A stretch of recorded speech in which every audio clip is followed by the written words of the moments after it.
Hello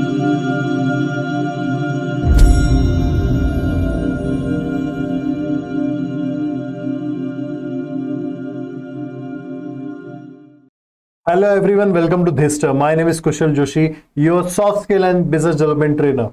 तो आज हम देखने वाले एग्जैक्टली सीवी या रेज्यूमे कैसे बनाते हैं, उसमें क्या क्या चीजें हमें अवॉइड करनी चाहिए या क्या चीजें हमें डालना है, इसी के बारे में ये वीडियो है। यहाँ पे मैं जो शेयर कर रहा हूँ डिटेल्स। सबसे पहले हम देखेंगे कि आपके सीवी में क्या क्या चीजें जो बहुत ज्यादा इंपॉर्टेंट है वो होनी चाहिए। अगर मैं यहाँ पे कहूँ तो आपका सीवी जो अगर या फिर आपका जो रेज्यूमे है उसका जो मैसेज है या फिर आप बोल सकते हैं उसका जो फॉर्मेट है वो एक डिसेंट होना चाहिए, उसकी डिटेल्स प्रॉपर क्लियर होनी चाहिए। मींस अगर वो सीवी देखता है तो उसको आइडिया आ जाना चाहिए कि यस ये इस पर्टिकुलर प्रोफाइल के लिए बंदा जो है वो फिट है।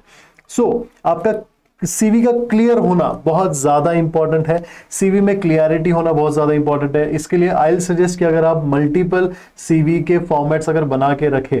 Why this is important? Because आप देखिए कैसे मल्टीपल ऑप्शंस वहां पे अवेलेबल होते हैं जॉब्स के और मल्टीपल इंडस्ट्रीज में, और हर एक इंडस्ट्री का एक इंडस्ट्रीज आर डायनामिक। अगर मैं कहूँ कि अगर आप आईटी इंडस्ट्री में डाल रहे हो तो आपका टेकी थोड़ा सा सीवी जो है वो साउंड करना चाहिए। फिर जब आप देखते हो तो उसको लगना चाहिए कि एक टेक्नोलॉजी बेस्ड बैकग्राउंड से बंदा आता है, या फिर अगर एक फाइनेंस कंपनी से तो न्यूमेरिकल उसमें ज़्यादा इन्वॉल्व होने चाहिए, या फिर उस तरीके की डिग्री या उस तरीके के स्किल्स होने चाहिए।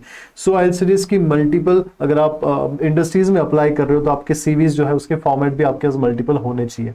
देन उसके अलावा जो मैसेज है आपके सीवी का वो प्रॉपर जाना चाहिए, उसका जो फॉर्मेट है वो प्रॉपर एंड क्लियर होना चाहिए। जैसे अगर आपका बायो है तो बहुत ज़्यादा बड़ा बायो नहीं लिखना है, थोड़ी सी details about yourself, about your skills and yes in which industries your experience, and आप किस चीज़ में अगर ज़्यादा आप एक्सपर्टीज आप रखते हो या फिर किस चीज़ में आप अप्लाई करना चाहते हो उसका एक छोटा सा डिस्क्रिप्शन वहाँ पे होना चाहिए। उसके बाद आपको ग्रामेटिकल करेक्ट्स आपको देखना है, ग्रामेटिकल मिस्टेक्स वहाँ पे नहीं होनी चाहिए। ये कॉमन मिस्टेक है जो बहुत लोग क्या करते हैं कि सीवी के जो फॉर्मेट्स अवेलेबल होते हैं मल्टीपल वेबसाइट्स वहां पे अवेलेबल है, वहां से आप डाउनलोड करते हो एंड उसी में अपना नाम वगैरह चीजें रिप्लेस करके आप मतलब वो चीजें डाल देते हो। बट हाँ वहां पे कैसा है कि बहुत बार एक ग्रामेटिकल एरर्स होते हैं, या फिर अगर आप देखते हो कि उस चीज को किस तरीके से हैंडल किया जाए तो आई सजेस्ट अगर आप जैसे आपने सीवी बना लिया है send those particular resumes to multiple people. आप एक अपने ग्रुप में आपके फैमिलीज में आपके जो मेंटर्स हैं उनको आप शेयर कर सकते हो, उनको कहिए कि please give me a feedback on this particular CV. उससे कैसा होगा कि आपको आइडिया आएगा अगर कुछ ग्रामेटिकल एरर है आप 5 से 10 लोगों को भेजिए वो चीज, क्योंकि मुझे पता है उसमें से कुछ ही लोग वो देखने वाले हैं। तो हाँ अगर किसी दो ने भी अगर वो चीज को देखा और उसको अंडरस्टैंड किया या फिर कहीं ना कहीं वो मिस्टेक दिखती है तो please correct it and yes then उसके बाद वो शेयर कीजिए कंपनीज में। उसके बाद जो है वो सीवी आपका पॉलिश्ड होना चाहिए, एक्यूरेट होना चाहिए।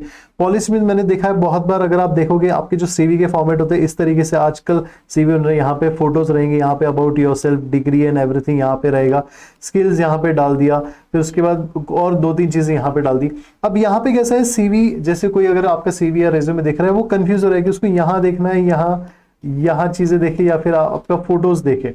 पहले तो no photos, don't add your photos to your CV, क्योंकि देखिए एक अगर जब आपने फोटो क्लिक किया था एक अच्छे स्मार्टफोन से या डीएसएलआर से किया था और उस टाइम पे लाइटनिंग वगैरह बहुत अच्छी थी, लाइटिंग अगर आप देखोगे उस चीज को आपका फोटो आपके फोन पे बहुत अच्छे से दिखेगा। बट जो सीवी जो फॉर्मेट में जाता है वो पेपर फॉर्मेट या फिर उसका प्रिंट निकल के जाता है तो बहुत खराब दिखता है। हाँ बहुत बार कैसे सॉफ्ट कॉपी में सीवीज में वो देखने के लिए बहुत अच्छा लगता है, बट यस जब अगर कोई उसका प्रिंट निकलता है खास करके ब्लैक एंड व्हाइट तो सीवी कुछ अलग ही, अगर आप समझ रहे होगे तो कभी भी कलर फोटोज का एक बार ब्लैक एंड व्हाइट प्रिंट लेके देखिए, आपको आइडिया आ जाएगा। क्योंकि आप तो खुद अगर कहीं जा रहे होगे, आई अंडरस्टैंड आपका ये होगा कि हम खुद अगर प्रिंट लेके जाते तो बात अलग है, बट यस कंपनीज में भी आपका वो पर्टिकुलर सीवी का प्रिंट लिया जाता है और वो बहुत खराब दिखता है। So I will suggest avoid photos, क्योंकि CV is your first impression. अगर आपका सीवी या फिर आपका रेज्यूमे आपका फर्स्ट इंप्रेशन है तो वहां पे वो चीज आप खराब ना करें तो बहुत अच्छा है। उसके अलावा आप अपने बारे में, जैसे मैंने कहा कि 2 सेक्शन में डिवाइडेड है कि ये सेक्शन है कि ये सेक्शन, तो ऐसा नहीं करना। आई विल सजेस्ट एक प्रॉपर फॉर्मेट हो सीवी का, जहां पे अगर मैं सजेस्ट करूं तो इस फॉर्मेट में नॉर्मल आपके about yourself, about your degrees वगैरह ये सेक्शन वाइज सीवी रहेगा, ताकि उनको जब वो गो थ्रू करेंगे ऐसे सो वहां पे उनको डिटेल समझ में आएगी, आपके बारे में चीजें पता चलेगी। सो इस तरीके से आपका सीवी जो है वो पॉलिश्ड होना चाहिए।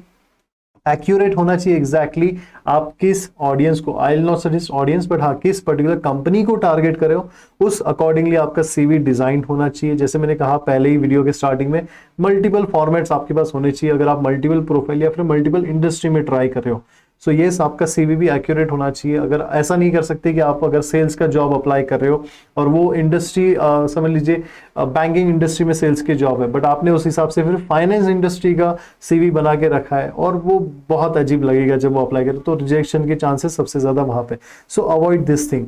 एंड यस, शॉर्ट होना चाहिए। आई सजेस्ट कि अगर आपका एक और या मैक्सिमम आई सजेस्ट कि अगर 2 पेज का अगर आपका सीवी या रिज्यूमे हो तो बहुत ही अच्छा है। For fresher I will recommend 1 page का सीवी इज इनफ। वहां पे आप मल्टीपल पेजेस, पूरा बुक नहीं लिखना है अपने बारे में, क्योंकि दैट्स नॉट गुड, वो इसका एक इंप्रेशन अच्छा नहीं गिरता है। सो वहां पे वो शॉर्ट 1 या 2 पेज का सीवी ही होना चाहिए। इसके बाद हम देखेंगे एग्जैक्टली सीवी में अगर आप देख रहे हो तो वो सीवी रिलेवेंट होना चाहिए आपकी, इवन आपको पता होना चाहिए कि वो सीवी में लिखा गया आपके बारे में, क्योंकि वो अगर आप कॉपी करोगे तो ऑब्वियसली वहां पे पता चल जाएगा। जब इंटरव्यूअर होता है वो आपका सीवी देख के ही आपको क्वेश्चंस पूछता है, तो वो नहीं होना चाहिए। उस चीज में कैसा है कि आपका सीवी रिलेवेंट हो, उस पर्टिकुलर इंडस्ट्री से हो, कीवर्ड्स वैसे हो या फिर आपके स्किल्स वैसे मेंशन करें।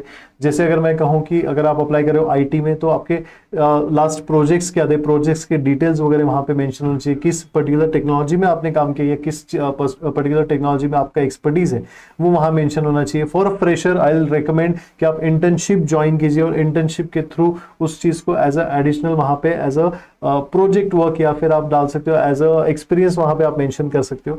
तो उस तरीके से आप अपना सीवी जो है वो रिलेवेंट बना सकते हो अगली प्रोफाइल के लिए जिसके लिए आप अप्लाई कर रहे हो। एंड यस, आप जब भी अप्लाई करते हो तो प्लीज आई विल रिकमेंड कि जो भी एक्सपीरियंस आपने होल्ड किया है उस पर्टिकुलर इंडस्ट्रीज में, उससे रिलेवेंट इंडस्ट्रीज में आप अप्लाई कीजिए। ये उस रिलेवेंट में जो प्रोफाइल है या फिर उसकी अगली या नेक्स्ट प्रोफाइल है उसके लिए अप्लाई कीजिए। बहुत बार क्या होता है, कंफ्यूजन होता है कि हमें इंडस्ट्रीज का नॉलेज नहीं है, जॉब प्रोफाइल्स का नॉलेज नहीं है। सो बेस्ट है कि आप naukri.com वगैरह एक्सप्लोर करके आप एक बार अंडरस्टैंड कीजिए, उनके जेडी को पढ़िए। अगर वो लगता है कि आपका सिर्फ उसका पर्टिकुलर हेडिंग मैच हो रहा है और उसका जो डिस्क्रिप्शन है, जो KRA है कि रिस्पॉन्सिबिलिटी एरिया, अगर वो मैच नहीं हो रहा है तो उसको अप्लाई मत कीजिए, क्योंकि ऑब्वियसली वहां रिजेक्शन आपको आने ही वाला है। अप्लाई करके आप अपना खुद का टाइम वेस्ट कर रहे हो। तो उस रिलेवेंट से ज्यादा अगर मैं सजेस्ट करूंगा कि अगर सिर्फ आप उसका हेडिंग ना देखते हुए उसके KRA पे जाइए तो सबसे ज्यादा इजी रहेगा। इवन अप्लाई करते टाइम उनका जो KRA रहेगा उससे आप देखिए कि आपका सीवी रिलेवेंट है क्या, उसमें जो स्किल्स है वो मैच हो रहे हैं क्या। आजकल naukri.com या फिर जैसे जॉब पोर्टल्स है वहां पे आपकी कंपेटेबिलिटी वो दिखा देता है कि 80% ये प्रोफाइल से मैच है या 70% मैच है। उस तरीके के टूल्स आप यूज कर सकते हो, या फिर वहां पे आप अपने स्किल्स या फिर जो भी आपको लगता है कि पर्टिकुलरली आपकी जो कीवर्ड्स है, जो स्किल्स में आपने वहां पे naukri.com या फिर आपके सीवी में मेंशन किए, उस पर्टिकुलर जॉब प्रोफाइल में वो अवेलेबल है क्या, वो चेक कीजिए। And yes, you are good to go, then आप अप्लाई कर सकते हो। फिर आपका सीवी जो है वो रिलेवेंट है उस पर्टिकुलर प्रोसेस से। देन यस, टारगेटेड आपका होना चाहिए सीवी। जैसे मैंने वीडियो के स्टार्टिंग में ही कहा था कि आप पर्टिकुलर एक इंडस्ट्री डिसाइड कर लो, एक नीश डिसाइड कर लो, उसके बाद ही उसको टारगेट करके आप वहां पे प्रोसेस कर सकते हो। सो टारगेटेड होना चाहिए, वेल ऑर्गेनाइज्ड होना चाहिए। जैसे मैंने कहा था कि अगर आप सीवी बना रहे हो तो इस फॉर्मेट में ना रखें, बहुत ज्यादा कंफ्यूजन होता है। इवन आप कोई भी इमेज भी अगर आप देखते हो, जब भी कभी आप इंस्टाग्राम पे स्क्रॉल करे हो तो बहुत ज्यादा मेसी इमेज आपको देखना पसंद नहीं। सो वेल ऑर्गेनाइज्ड होना चाहिए इस मैनर में। सेक्शंस यहाँ पे अगर डालना है तो इस तरीके से डालिए, और इस तरीके से कैसा है कोई भी सीवी आपका गो थ्रू करेगा। सो इस तरीके से आपका सीवी जो है वो ऑर्गेनाइज्ड होना चाहिए। एंड यस, प्रोफेशनल होना चाहिए। प्रोफेशनल मीन्स अगर मैं कहूँ, मैंने करीबन अराउंड 2000 से ज्यादा इंटरव्यूज लिए हैं बच्चों के, ये मैंने देखा है उनके इंटरव्यूज में। उनके जब मैं सीवी या रेज्यूमे देखता हूँ बहुत बार मुझे ऐसा लगता है कि इनको कोई गाइड करने के लिए क्यों नहीं है। That's why I am just making this video. So organised और प्रोफेशनल अगर मैं कहूँ तो वहां पे कैसा है, बच्चे मल्टीपल कलर यूज करते हैं, वो आई विल सजेस्ट वो अवॉइड करना चाहिए। प्रोफेशनल मींस जैसे आपका अगर सीवी ये है तो आपने इतना बड़ा यहाँ पे आपका नाम मेंशन कर दिया है, इस तरीके से नहीं, ये चीज अवॉइड कीजिए। यहाँ पे फिर आप फोटो डाल देंगे, देन बाकी की डिटेल्स, तो ये प्रोफेशनल नहीं लगता है। अगर आप कोई भी सीवी इस तरीके से आप देख रहे हो तो वो आई वोंट रिकमेंड कि इस तरीके से जाए। बट हाँ, अगर आप वेल ऑर्गेनाइज, जैसे मैंने कहा था, जो सिंपल फॉर्मेट है जो सीवीज के आजकल आते हैं उस तरीके से आपका फॉर्मेट होना चाहिए। तो ये सारी चीजें यहाँ पे आपके सीवी में होनी चाहिए, और जो चीजें नहीं होनी चाहिए मैंने ऑलरेडी मेंशन की है। सो यू कैन फॉलो धिस्टर for more videos like this, you can subscribe to this channel and yes हमारे मल्टीपल, अगर आप इंस्टाग्राम पे हमें फॉलो नहीं करो तो आप वहाँ पे भी हमें फॉलो कीजिए, क्योंकि मैं बहुत सारे शॉर्ट वीडियोस भी यहाँ पे टिप्स के थ्रू वहाँ पे डालता हूँ। So yes, you can stay tuned for more videos like this thing. Thank you so much for watching this video. Have a nice day.